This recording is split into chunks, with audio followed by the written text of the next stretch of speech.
السلام عليكم.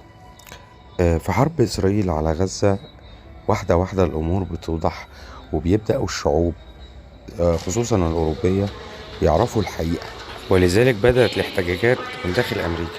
واللي احنا شايفينه ده مؤتمر لحقوق الإنسان في الأمم المتحدة. المفروض إن السفير الإسرائيلي هيقوم يلقي كلمة، فكل الأعضاء قامت وادته ظهرها زي ما حضراتكم شايفين كده. الخبر التاني من داخل أمريكا أيضا، وده جوش بول. واللي ما يعرفش جوش بول ده مسؤول في وزارة الخارجية عن السلاح اللي بيخرج كمساعدات للدول الحليفة.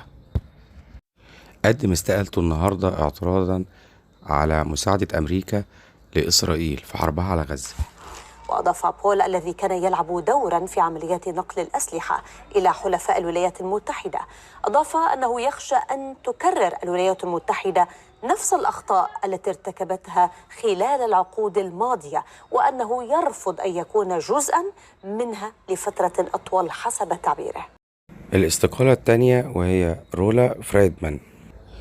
رولا فريدمان أيضا منصب كبير في وزارة الخارجية الأمريكية، ورولا أيضا قدمت استقالتها احتجاجا على مساعدة أمريكا في حرب إسرائيل على غزة.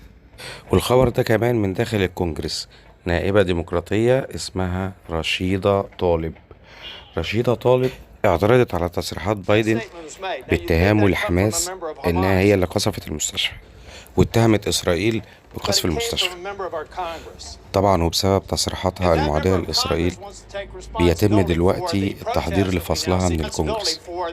اللي عايز أقوله في الآخر إن كل ما الحرب دي تطول، كل ما فضايح إسرائيل بتبان للعالم كله، خصوصا المجزرة اللي بتعملها اليومين دول داخل قطاع غزة.